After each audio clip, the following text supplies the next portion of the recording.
ఓం సమర్థ సద్గురు సాయినాథ్ మహారాజ్కి జై. ఓం సాయిరామ్. మన బాబా కుటుంబ సభ్యులందరికీ నమస్తే అండి. హాయ్ ఫ్రెండ్స్, మీ అందరిపైన షిరిడీ సాయినాథుని ఆశీస్సులు ఉండాలని, మీరు ఎల్లప్పుడూ క్షేమంగా సంతోషంగా ఆరోగ్యంగా ఉండాలని, మీరు అనుకున్న పనులన్నీ నెరవేరాలని మనస్ఫూర్తిగా బాబా గారిని కోరుకుంటున్నానండి. ఫ్రెండ్స్, చాలామంది అడుగుతున్నారు కదండి, అక్క సమస్యలతోటి చాలా ఇబ్బంది పడుతున్నాము, మీకు తెలిసిన గురువుగారు ఉంటే చెప్పండి అని అడుగుతున్నారు కదండి. మాకు తెలిసిన గురువుగారు ఉన్నారండి. ఈ గురువుగారు ఉన్నది ఉన్నట్లుగా చెబుతారండి. ఈ గురువు దగ్గర చూపించుకున్న వారందరికీ కూడా చాలా మంచి జరిగింది ఫ్రెండ్స్. ఇది అక్షరాల సత్యము. శ్రీ సాయిబాబా ఆశీస్సులతోటి గురూజీ సీతారామరాజు గారు జ్యోతిష్యం చెప్తారండి. ఉన్నది ఉన్నట్లుగా చెప్తారు. ఫోన్ నెంబర్ వచ్చేసి 9989794560.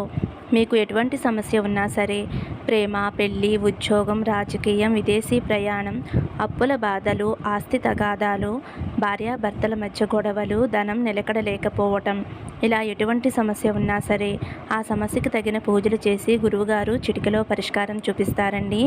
మా వీడియోస్ చూసి మా రిలేటివ్స్ ఈ గురువుగారిని ఒకసారి కాంటాక్ట్ అయ్యారండి.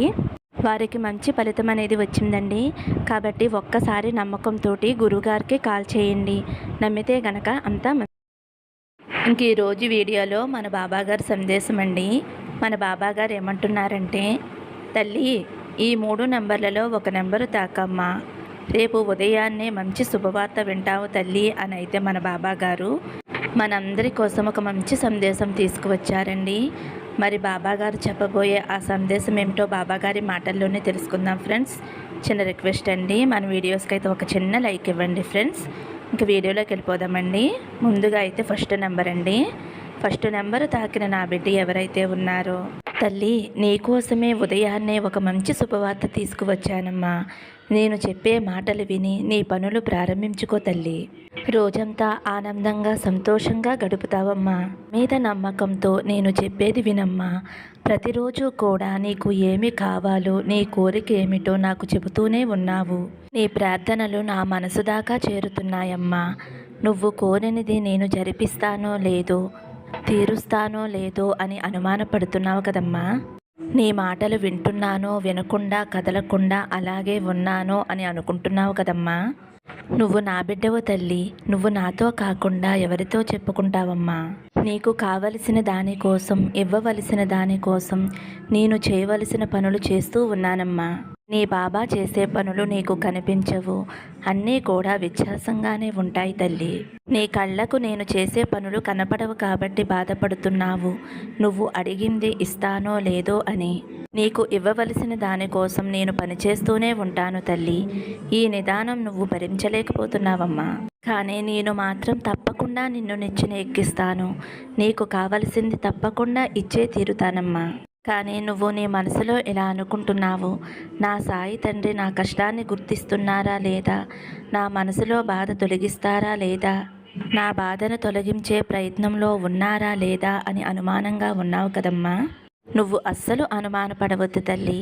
నీ బాధను తొలగించే ప్రయత్నంలోనే ఉన్నానమ్మా. భవిష్యత్తులో నీకు ఎలాంటి ఆపద కూడా రాకుండా నీకు కాపుదలుగా ఉంటాను తల్లి. నీకు కావలసింది దొరికినప్పుడు తప్పకుండా నాకు ధన్యవాదాలు చెప్పుకుంటావమ్మా. అప్పుడు అన్ని విషయాలకి కూడా పరిష్కారం దొరుకుతుంది. ఇప్పుడు నీకు కావలసింది నీ వెనక జరుగుతుంది. నీకు ఉన్న సమస్యలు, నీకు ఉన్న చిక్కులు తొలగిపోతున్నాయి.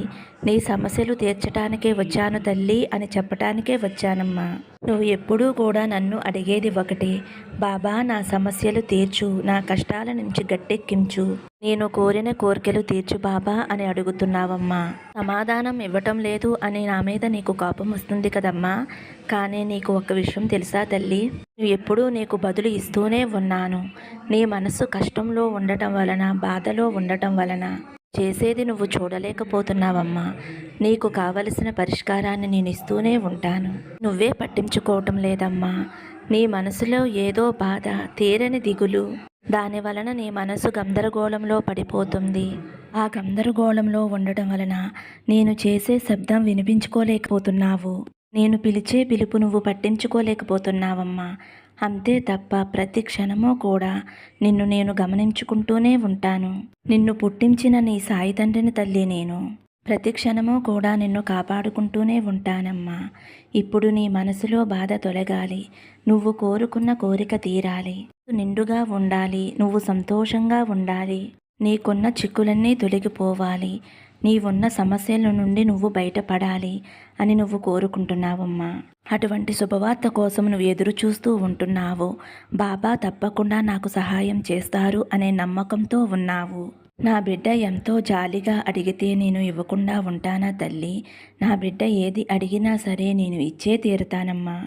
నా బిడ్డకి ఎటువంటి ఆపద రాకుండా నేను చూసుకుంటానమ్మా. నీ మనసు నింపి సంతోషపెట్టే శుభవార్త నీ వద్దకు వస్తుంది. నీకు ఎటువంటి సమస్యలు లేకుండా నీ కోరిక తీరుతుందమ్మా. నీ పరీక్షా కాలం ముగిసిపోయింది తల్లి. కొద్దిగా ఓపికగా ఉండమ్మా. నన్ను నమ్మిన నా బిడ్డలని ఎప్పుడూ కూడా నిరాశపరచను తల్లి. సమయంలో నీకు తోడుగా ఉన్నాను అని నువ్వు నమ్మే రోజులు కూడా వస్తాయి తల్లి. నన్ను నమ్మిన వారికి ఎప్పుడూ నేను తోడుగా ఉంటాను. ఎల్లవేళలా నా బిడ్డలని రక్షించుకుంటూ ఉంటాను. నీకు ఏ బాధలు లేకుండా చేస్తాను. నీకు ఉజ్వల భవిష్యత్తు ఉంది తల్లి. అంతని చక్కటి భవిష్యత్తు మరెవ్వరికీ లేదు. నువ్వు తలుచుకున్న మంచి పని నీకు జరిగే సమయం వచ్చిందమ్మా. అంతా మంచే అనుకో, అదే జరుగుతుంది తల్లి. ప్రశాంతత చేకూరే సమయంలో అడుగుపెట్టావు తల్లి.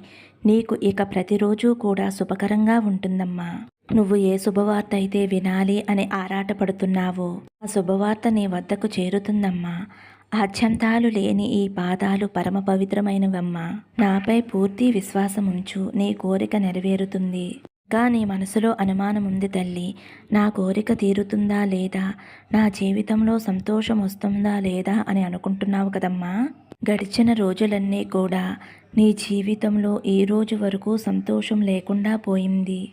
కానీ ఇక నుండి నీ జీవితంలో సంతోషం మాత్రమే మొదలయ్యింది. బా తండ్రి ఆశీస్సులు నీకు ఎప్పుడూ ఉంటాయమ్మా.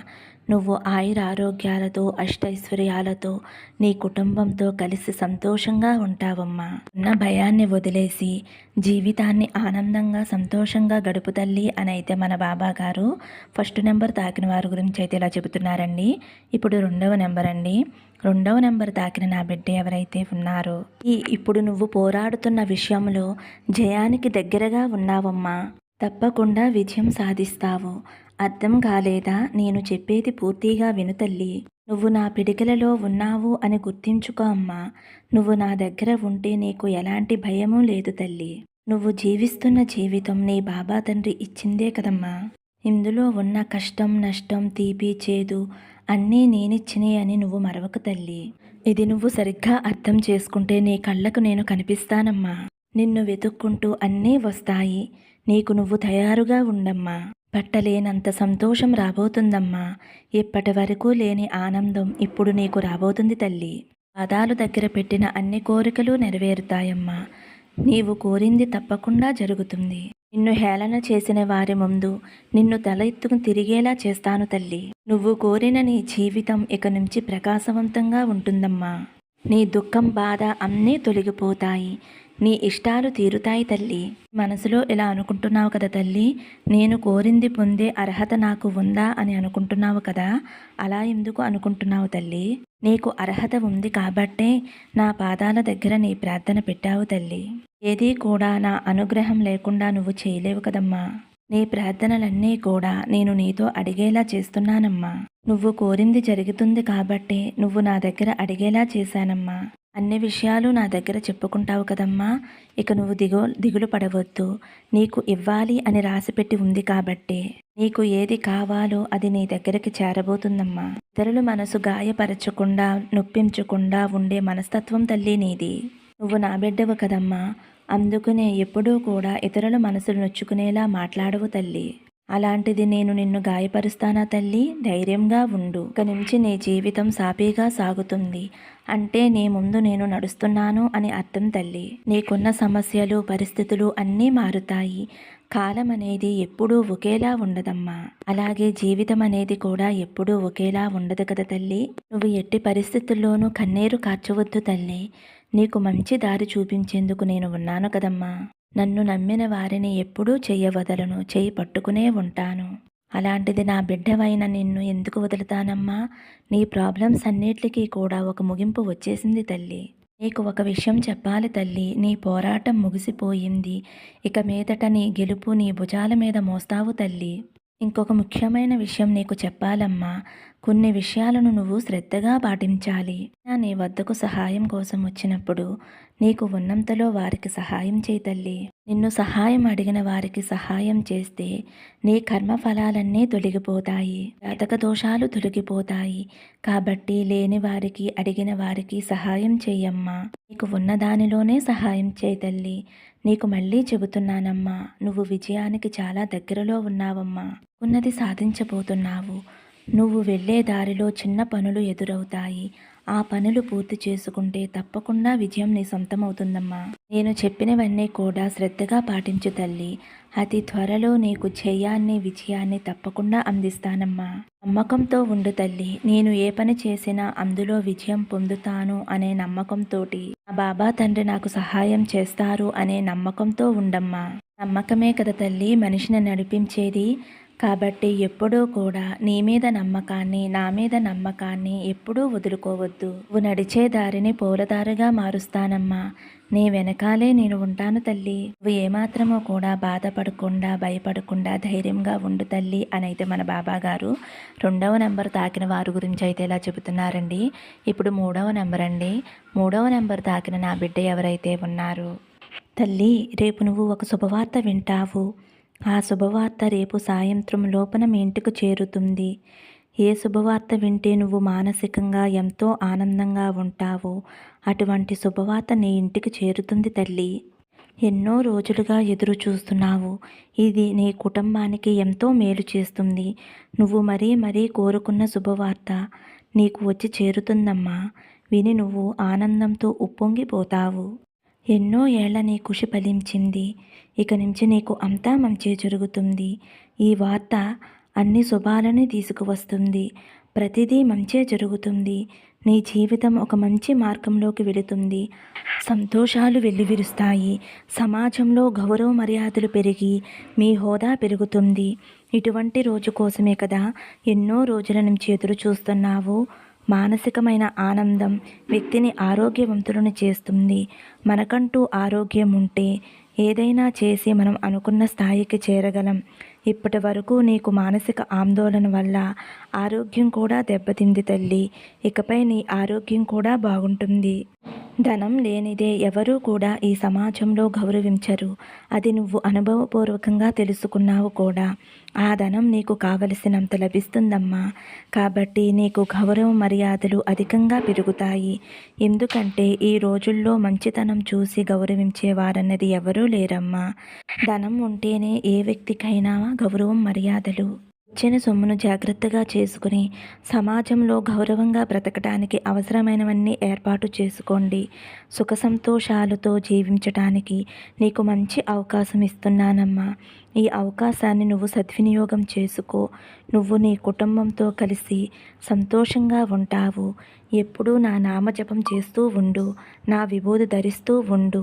మీ కుటుంబం ఆయురారోగ్యాలతో అష్టైశ్వర్యాలతో జీవితాంతం ఆనందంగా ఉండాలి అని నా ఆశీస్సులు నీకు అందిస్తున్నాను తల్లి అని అయితే మన బాబా గారు 3వ నెంబర్ తాకిన వారి గురించి అయితే ఇలా చెబుతున్నారండి.